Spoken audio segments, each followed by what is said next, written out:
أعوذ بالله السميع العليم من الشيطان اللعين الرجيم.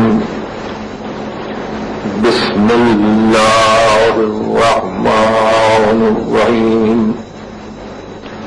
الحمد لله الذي لا يفر المنع والجمود ولا يقضي الإعطاء والجود، إذ كل موت منتقص سواه وكل مانع مذموم ما خلا.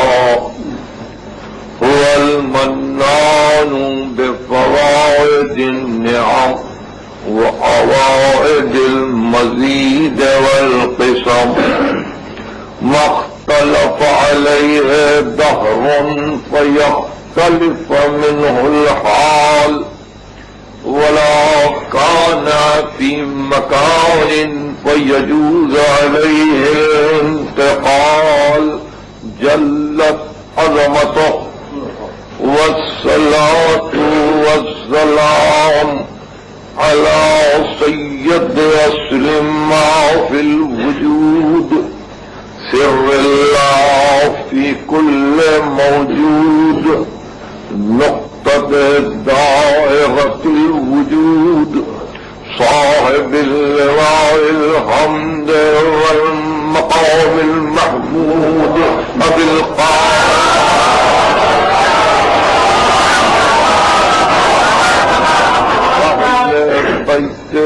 الطيبين الطاهرين المعصومين المظلومين، الذين أذهب الله عنهم الرجس وطهرهم تطهيرا.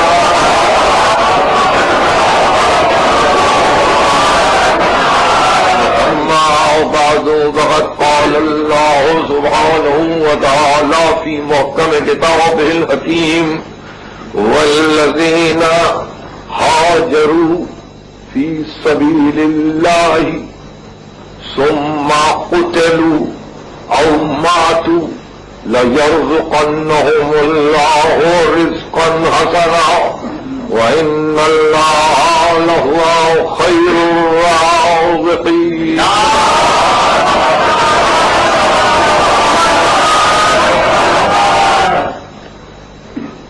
سورہ حج میں ارشاد باری ہے کہ وہ جو اللہ کی راہ میں ہجرت کرتے ہیں،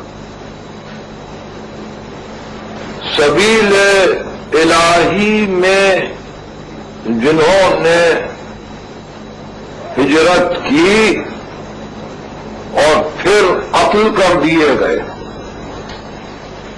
او ماتو یا مر گئے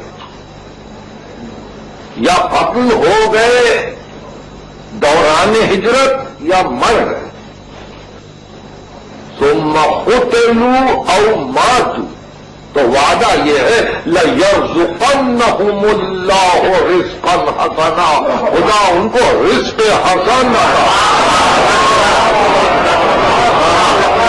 لَيَرْزُقَنَّهُمُ اللَّهُ رِزْقًا حَسَنًا، اور پھر اس شام سے وَإِنَّ اللَّهَ لَهُوَ خَيْرُ الرَّازِقِينَ، اور ذات واجب تو بہترین رزق دینے والی ذات ہے۔ مسئلہ چونکہ ہماری آپ کی اور مخلوقات عالم کی زندگی سے وابستہ ہے، اس لیے التفات کے قابل ہے مسئلہ رزق۔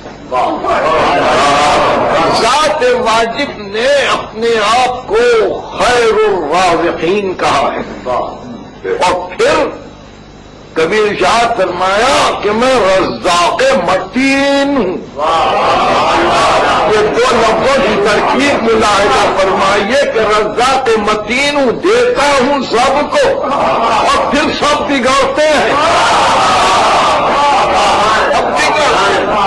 سورہ ہود میں ارشاد ہوا ما من دابۃ فی الارض الا علی اللہ رزقها، زمین پر کوئی چلنے والا ایسا نہیں ہے مگر ان کے اس کے رزق کی ضمانت ہم نے لی. سورہ ہود اور سورہ عنکبوت میں ارشاد ہوا کہ من دابۃ، کتنے ہیں زمین پر حرکت کرنے والے، لا تحمل رزقہا، جو اپنا رزق اپنے کاندھے پر لیے ہوئے نہیں پھرتے ہیں، ہم ان کو رزق دیتے ہیں.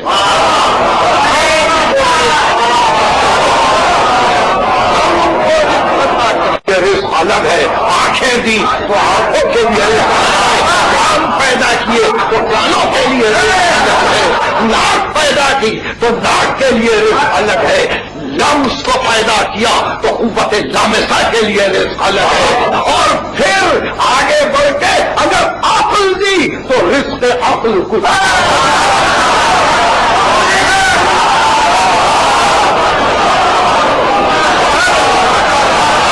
فرمایا کہ وہ رزاق متین ہے، وہ جس چیز کو قائم فرماتا ہے اس کو بغیر رزق نہیں رکھتا. اچھا منظر آنکھوں کے لیے رزق ہے، اچھی آواز کانوں کے لیے ہے، اچھا ذائقہ زبان کے لیے رزق ہے، حکمت کی باتیں عقل کے لیے. اس طرح سے ذات واجب نے کسی کو بغیر رزق نہیں رکھا، خیر الرازقین ہے، بہترین رزق دینے والا ہے، اور پھر رحمان ہے، موسیٰ کو بھی رزق دیتا ہے، رحمان ہے، ابراہیم کو بھی رزق دیتا ہے، نمرود کو بھی رزق دیتا ہے. یہ نہیں کہ اپنے بندے کو رزق دے اور جو اس سے سرتابی کرے اس کا رزق بند کر دے، یہ رحمانیت کا تقاضا نہیں ہے. اس نے یہ طے کر لیا جب تک جیو گے رزق میں، جب تک جیو گے رزق میں دوں گا. اس لیے رزق کی شکایت نہ کرنا، رزق کی شکایت نہ کرنا. سب سے بڑی انسان کی ناشکری یہ ہے کہ وہ ذات واجب پر یہ الزام لگائے کہ وہ رزاق ہوتے ہوئے اپنے بندوں کو بھوکا دیکھتا ہے. بندے اگر بھوکے رہتے ہیں تو وہ ہمارا اپنا بنایا ہوا نظم و نسق کا ایک راستہ ہے کہ جہاں جا کر بہت سے انسان صحیح معنی میں وہ رزق نہیں پاتے جو ان کو پہنچنا چاہیے. دینے والا تو سب کو دے رہا ہے. اسی منزل پر آگے بڑھ کے ارشاد فرمایا یہ نہ سمجھنا، یہ بھی نہ سمجھنا کہ سب کے لیے ہم نے طے کر دیا ہے کہ سب کو ایک ہی طرح سے رزق دیں گے، ایک ہی طرح سے رزق دیں گے. نہیں، فضلنا بعضکم علی بعض فی الرزق، ہم نے بعض کو بعض پر رزق میں فضیلت دے. اب اس شبہ کو بھی نکال دیجئے، وہ کسی کو زیادہ رزق دیتا ہے کسی کو کم. کیوں؟ ذات کو دیکھتا ہے، صلاحیت کو دیکھتا ہے، قوت تحصیل کو دیکھتا ہے، استحصال کی کیفیت کو دیکھتا ہے اور رزق عطا کرتا ہے. ارشاد فرمایا فضل بعضکم علی بعض فی الرزق، ہم نے کسی کو زیادہ رزق دیا کسی کو کم رزق دیا، مگر حکم یہ ہے فَمَا الَّذِينَ فُضِّلُوا، مگر یہ ہے کہ جن لوگوں کو ہم نے رزق زیادہ دیا ہے بِرَادِّ رِزْقِهِمْ عَلَىٰ مَا مَلَكَتْ أَيْمَانُهُمْ، کیا بات ہے کہ جن کو ہم رزق زیادہ دیتے ہیں وہ اپنے رزق کو کیوں نہیں تقسیم کرتے ان لوگوں پر جو ان کے دست نگر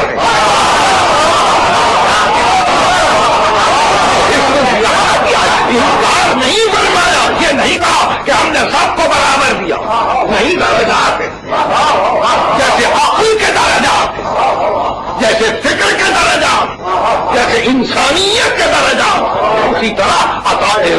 درجات، عطا رزق کے درجات کی وجہ سے ذات واجب پر کوئی تہمت نہیں لگائی جا سکتی. جس کو جس قابل پاتا ہے اتنا رزق دیتا ہے. مگر ارشاد ہوتا ہے فَمَا الَّذِينَ فُضِّلُوا بِرَادِّ رِزْقِهِمْ عَلَىٰ مَا مَلَكَتْ أَيْمَانُهُمْ فَهُمْ فِيهِ سَوَاءٌ. ارے تم نے حاصل کیا رزق کو تو اس میں تو فضیلت تھی، مگر رزق کے استعمال میں تو سب برابر ہیں.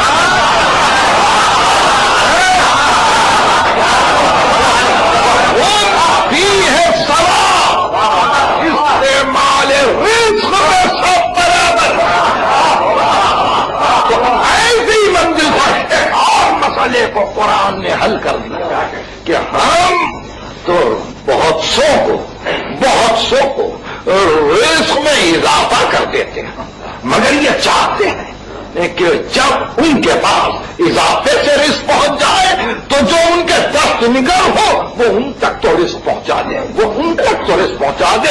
اس لیے کہ ان کو ہم نے واسطہ بنایا، ان کو ہم نے ذریعہ بنایا ہے کہ ہمارے فیض کے لیے ذریعہ بن کر رہے ہیں، ہمارے کرم کے لیے ایک راستہ بن کر رہے ہیں. تو آپ نے دیکھا کہ یہ مدارج رزق ہے. اور اس کے بعد ارشاد ہوا بڑی وضاحت کے ساتھ کہ دیکھو ایک مثال ہے اور اس مثال کو نہ بھولو. ضرب اللہ عبدا مملوکا، ضرب اللہ عبدا مملوکا، سورہ نحل. کہ اللہ ایک مثال دیتا ہے ایک غلام کی، لا یقدر علی شیء، وہ کسی بات پہ قادر ہی نہیں ہے.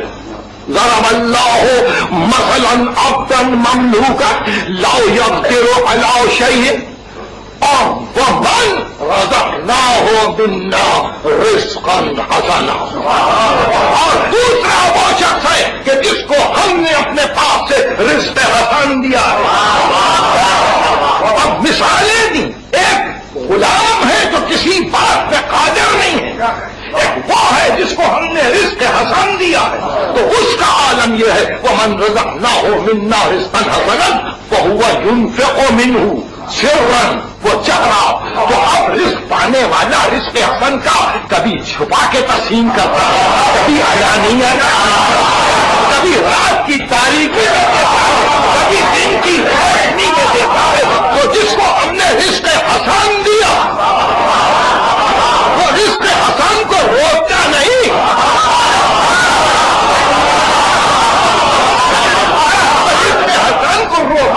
اور رزق حسن کو تقسیم کرتا ہے. اور اس طرح سے تقسیم کرتا ہے، کبھی اعلان سے دیتا ہے، کبھی چھپا کے دیتا ہے. وہ ہوا ينفق منه سرا وجهرا، کبھی راز کے عالم میں دیتا، کبھی اعلان کر کے دیتا.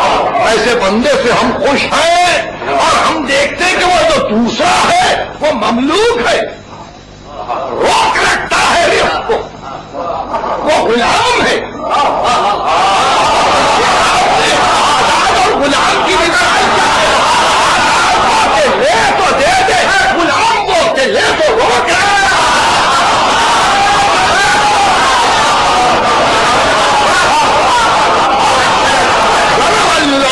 مثلا عبدا مملوكا لا يقدر على شيء ومن رزقناه منا رزقا حسنا. اور وہ بندہ بھی ہے جس کو ہم نے رزق حسن دیا، فهو ينفق منه سرا وجهرا. وہ کبھی رات کو دیتا ہے، کبھی علانیہ انفاق کرتا ہے، ہماری راہ میں خرچ کرتا ہے. وَمِمَّا رَزَقْنَاهُمْ يُنْفِقُونَ. پہلی آیت آپ کو سلسلے میں اگر یاد ہو تو آئیے پھر واپس جائیں عنوان کی آیت.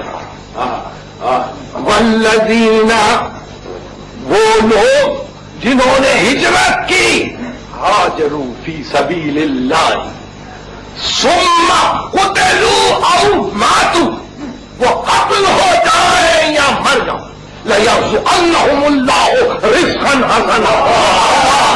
خدا رزق حسن دیتا ہے تو وہ غلام نہیں ہے.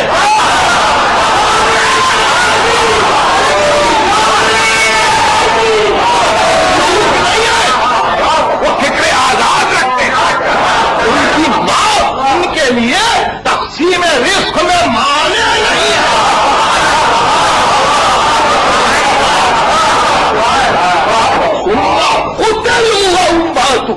لَيَرْزُقَنَّهُمُ اللَّهُ رِزْقًا حَسَنًا. خدا ان کو رزق حسن دے رہا ہے اگر وہ قتل ہو جائے یا مر جائے. دیکھیے رزق کا تصور تو جینے کے ساتھ ہے نا, زندگی کے ساتھ ہے. یا ارشاد ہوتا ہے مرنے کے بعد, جب مرنے کے بعد رزق حسن دیتے ہیں تو وہ اور تقسیم کر رہا ہوگا.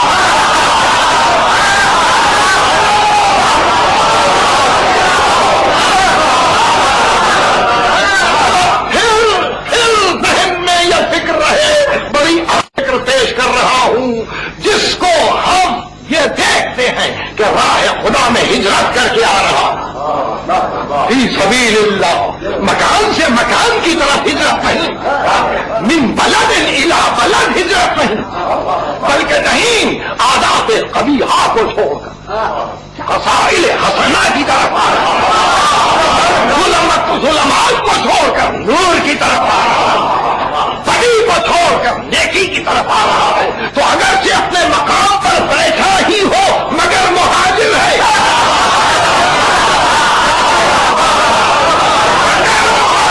اس لیے کہ حرکت مسلسل ہے, حرکت مسلسل ہے, سیر مسلسل ہے, سیر عقلانی ہے.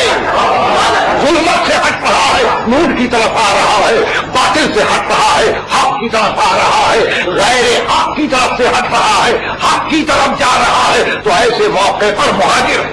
اور اگر اس عالم میں قتل ہو جائے یا مر جائے, قتل ہو جائے تو اس کے معنی یہ کہ دشمنوں نے مارا, اور اگر مر جائے تو اس کے معنی یہ کسی کی محبت میں مر گیا.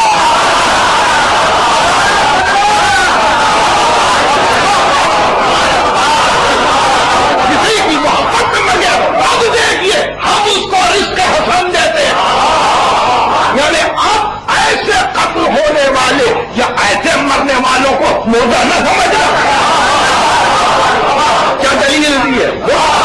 رزق حسن ہم دے رہے ہیں, اور جس کو ہم رزق حسن دیتے ہیں, جس کو ہم رزق حسن دیتے ہیں وہ ينفق منه سرا وجهرا, وہ رزق کو روک نہیں رکھتا, وہ کبھی چھپا کے دیتا ہے کبھی اعلان کر کے دیتا ہے. تو دینے کے لیے فقط حیات دنیا ہی کی ضرورت نہیں,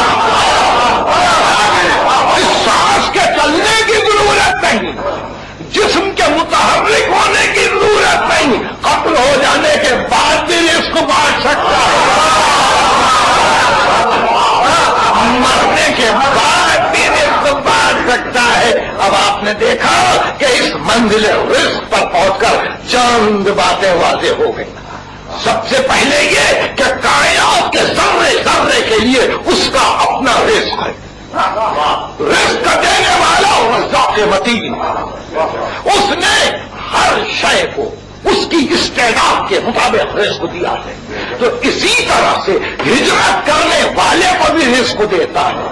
تو وہ رزق پانے والا رزق کو روکتا نہیں ہے, وہ انفاق و انفاق کیے جا رہا ہے, دیے جا رہا ہے, کبھی چھپا کے دے رہا ہے کبھی اعلان کر کے دے رہا ہے. اور اس منزل پر ایک مرتبہ اب پھر واپس آ کے دیکھیں آل عمران کی آیت کو تو پتا چلے گا کہ رزق دیتا کس کو ہے,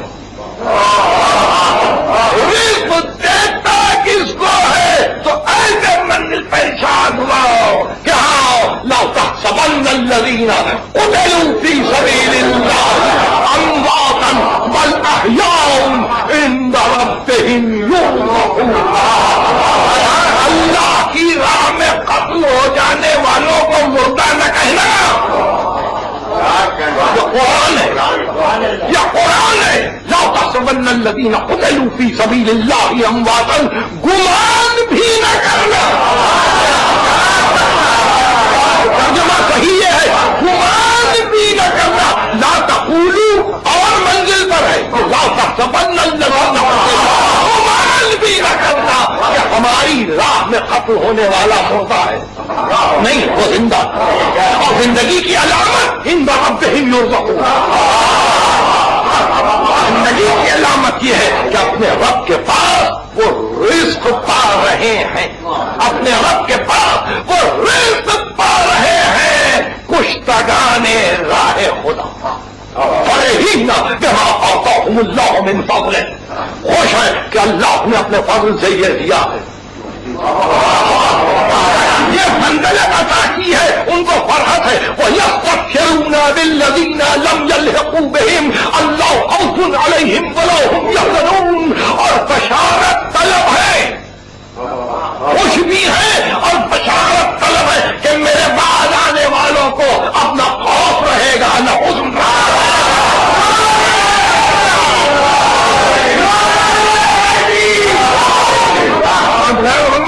یہ کون سی منزل ہے کہ راہ خدا میں قتل ہونے والا رزق پا رہا ہے، خوش اس لیے ہے کہ اللہ کا فضل یوں شامل ہے، بشارت طلب اس لیے ہے کہ اب بعد آنے والوں کو ڈر نہیں رہا، ڈر نہیں رہا۔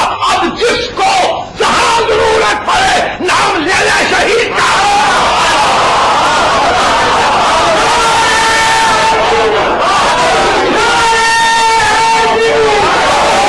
جس کو جہاں ضرورت پڑے نام لینے شہید کا، اس میں کوئی قید نہیں ہے عقیدے کی۔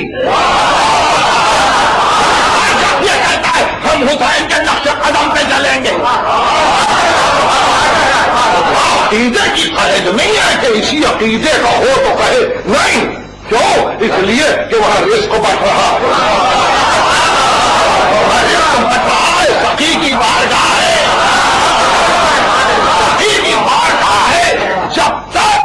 جب تک جس میں انصریت معدی میں ان کی روح حرکت کر رہی تھی اس وقت بھی سخی تھے،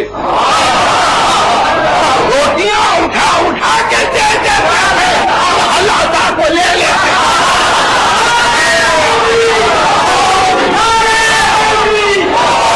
اور مرنے کے بعد تو رزق رکا نہیں، رزق رکا نہیں، شہیدوں نے رزق دیا، شعور کو رزق دیا، عقل کو رزق دیا، نقل کو رزق دیا، آگے بڑھ کے ادب کو رزق دیا، حسن کو رزق دیا، فہم انسانی کو رزق دیا، تمدن کو رزق دیا، تہذیب کو رزق دیا۔ یہ شہیدوں کا رزق ہے جس سے ہم جی رہے ہیں۔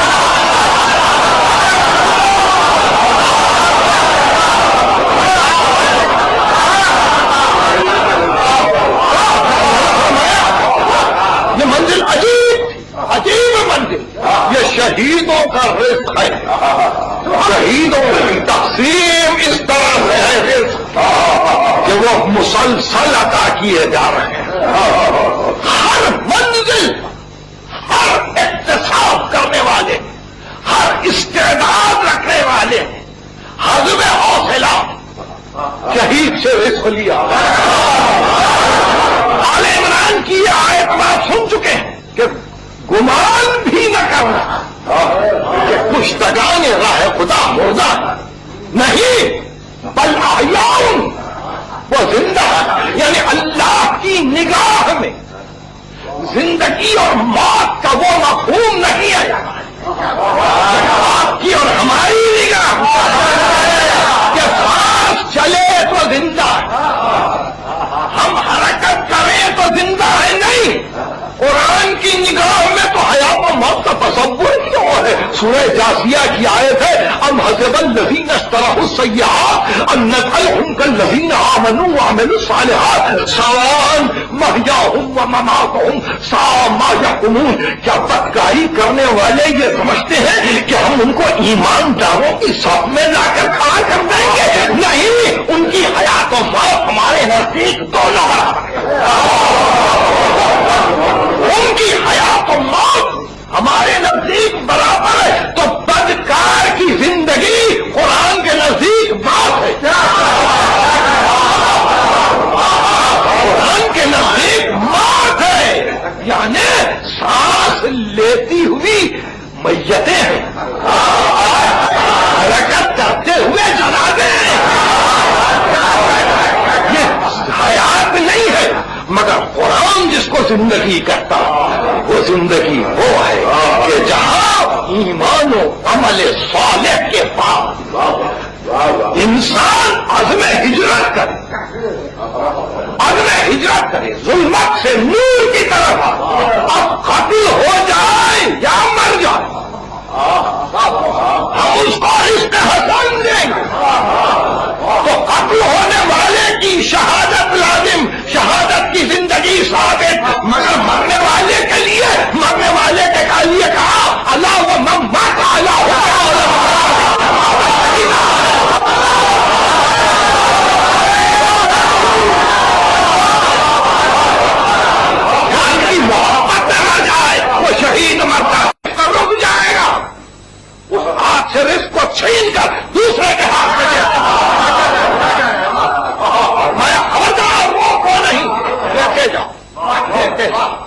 لیے یہ کرم ہے کہ رزق مل رہا ہے. ایک 1390 ہجری کا محرم ہے، ابھی تک رزق مل رہا ہے، قیامت تک ملتا رہے گا. رزق پاتے عقل کو رزق دیا، شعور کو رزق دیا اور بتلایا کہ دیکھو اگر اپنے لیے راہیں ڈھونڈ سکتے ہو تو رزق لو، رزق لو، رزق دینے کے لیے تیار ہیں، مگر قبل اس کے ہے کہ یہ فکر ہو کہ ہم ان کے بتلائے ہوئے راستے پر چلیں گے یا ان کے آثار فدویت کو ڈھونڈتے ہوئے یا ان کے جذبات قربانی کو دیکھتے ہوئے ہم بھی اسی منزل پر پہنچ کر اپنے فدویت و قربانی کو پیش کریں گے. تو اس سے پہلے ایک مرتبہ یہ ضروری ہے کہ شہید کو کوئی پہچان تو لے، کس منزل پر گفتگو جا رہی ہے. ارے شہید کو پہلے پہچانو، پھر یہ کہو کہ ہم ان کے قدم بقدم چل رہے ہیں. شہید کون ہے؟ شہید اسلام میں ایک ہی ذات عظمت کے قابل ہے، اسلام میں ایک ہی روح کمال ہے، ایک ہی روح ایمان ہے، اسلام مکمل ایک ہی قدسی صفات ہے اور وہ ذات گرامی ہے احمد مصطفیٰ. انہی کا کلمہ ہے، انہی سے اذان ہے، انہی سے تشہد ہے، انہی پر سلام ہے، انہی کے لیے درود ہے. وہی مظہر صفات جلال و جمال الہی ہے. سب کچھ وہ ہے، سب کچھ وہ ہے. اور پھر انہوں نے اللہ کے پیغام کو آخری صورت دے کر یہ بتلایا کہ قیامت تک اس پیغام کو رہنا. تم ایسی صورت میں نبی یہ چاہتے تھے کہ اس کام کو پورا کرنے کے لیے، اس کام کی تکمیل کے لیے میں کسی ایسے کو چن لوں، ایسے کو چن لوں کہ اگر فدویت و قربانی کی منزل آئے تو وہ نہ اپنا خیال کرے، نہ بچوں کا خیال کرے، نہ گھر والوں کا خیال کرے، نہ گھر کے وطن کا خیال کرے، کسی کا خیال نہ کرے. اس لیے اپنی چاہتی بیٹی کے بیٹے کو پسند کر کے سینے سے لگا کے کہا حسین حسین مجھ سے اور میں حسین. یہ وہ منزل تھی کہ جہاں حسین ابن علی نے بھی یہ دیکھا کہ نانا کے مقصد کی تکمیل اسی میں ہے کہ گھر چھوٹے اور صحیح معنی میں ہجرت واقع ہو جائے، صحیح معنی میں ہجرت واقع ہو جائے، مدینہ چھوٹے، مدینہ کا احترام بھی رہ جائے، مکہ آئے اور مکے کی عظمت بھی باقی رہ جائے، نہ وہاں لڑائی ہو نہ یہاں لڑائی ہو. دونوں جگہ کی لڑائی کو حسین پسند نہیں کرتے تھے، اس لیے پسند نہیں کرتے تھے کہ بعد میں چل کے کہیں تاریخ یہ نہ کہہ دے کہ قاتل کا پتہ نہیں چلا، معلوم نہیں کس نے قتل کیا، معلوم نہیں حاجیوں کے لباس میں کون تھا، معلوم نہیں مدینے میں کون سی سازش تھی. اس لیے حسین چاہتے تھے اب جو لڑائی ہو تو کھلے میدان میں، کھلے میدان میں ہو، تقسیم برابر کی ہو، اپنا پرایا معلوم ہو جائے، یگانا بیگانا پہچانا جائے، آنے والا کوئی آئے تو حر بن کے اور ایسے موقع پر محرم کی 10ویں تاریخ 61 ہجری کا پہلا مہینہ حسین ابن علی نے طے کر لیا کہ آج قربانی کی منزل، آج قربانی کی منزل ہے. اور اس قربانی کی منزل پر ہم نے انبیاء مرسلین کو بھی دیکھا، اس قربانی کی منزل پر ہم نے دنیا کے بڑے بڑے عقل مندوں کو بھی دیکھا، مگر اس شان سے اس منزل کو سر کرتے ہوئے ہم نے کسی کو نہیں پایا. ابراہیم ایک منزل پر رک گئے، یحییٰ ایک منزل پر رک گئے، موسیٰ ایک منزل پر رک گئے، مگر یہاں جو ہم نے دیکھا تو دیکھا ایک دن میں اتنی لاشیں ایک دن اتنی میتیں اٹھائیں، 57 برس کا دن، کبھی خانوں کی لاشیں لا رہے، کبھی بھتیجے کی لاش لا رہے، آخر میں وہ منزل بھی آئی کہ 18 برس کے نوجوان بیٹے کی لاش اٹھائی اور یہ کہہ کے اٹھائی کہ الگ دنیا وعدہ کا لفا علی اکبر تیرے بات تو جینے پہ کھا۔ اور اب جو فرصت ملی تو 32 برس کے بعد اور یہ کہہ کے چلے عباس جاؤ عباس اب ہماری کمر ٹوٹ گئی، وَمِنْهُمْ مَنْ قَضَىٰ نَحْبَهُ وَمِنْهُمْ مَنْ يَنتَظِرُ وَمَا بَدَّلُوا تَبْدِيلًا۔ جانے والے جا چکے، اب تھوڑی دیر میں ہم بھی آ رہے ہیں اور یہی قضاء الہی ہے۔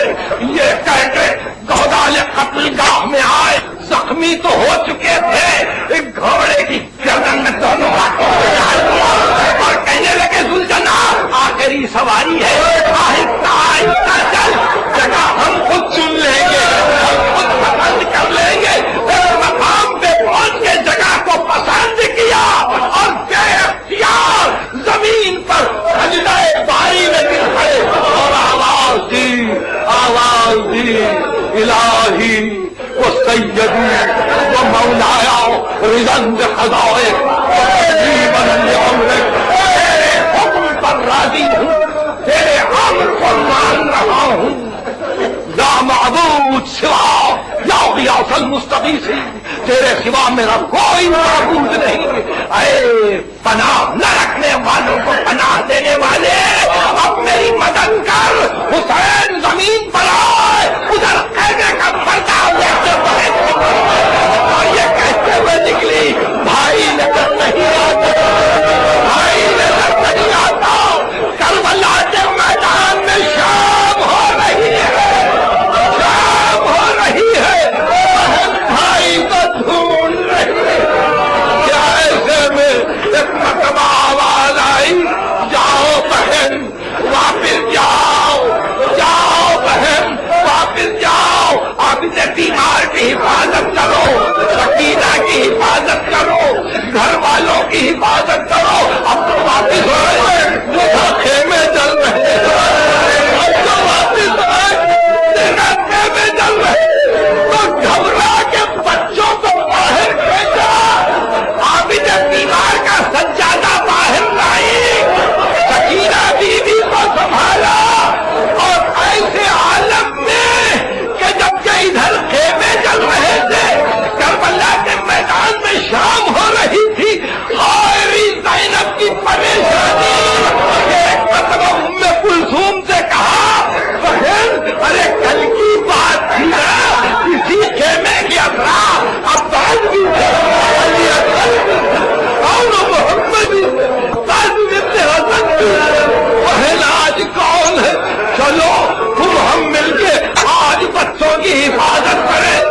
یہ کہہ کے ایک مرتبہ بچوں کو ریتی پر بٹھا کے اطراف گھومنے لگی، تھوڑی دیر نہ گزری، ایک مرتبہ دیکھا کہ تاریکی شب میں کسی کے آنے کی آواز آ رہی ہے، گھبرا کے کہا ارے کون آ رہا ہے، پتا چلا کہ کوئی سوار آ رہا ہے، تیزی سے آ رہا ہے، کہا علی کی بیٹی تم سے کہتی ہے رک جا، میرے بچے ابھی ابھی گھبرا کے سوئے، میرے بچے ابھی ابھی روتے سوئے ہیں، ادھر نہ مگر وہ سوار نہ رکنا تھا، نہ رکا، علی کی بیٹی کو چلا لایا، آگے بڑھ گئی، گھوڑے کے سامنے کھڑی ہو گئی اور ایک مرتبہ لگام پہ ہاتھ رکھا، کہا تجھے دھیان نہیں آتا، فاطمہ کی بیٹی تجھ سے کہتی ہے تو ایک مرتبہ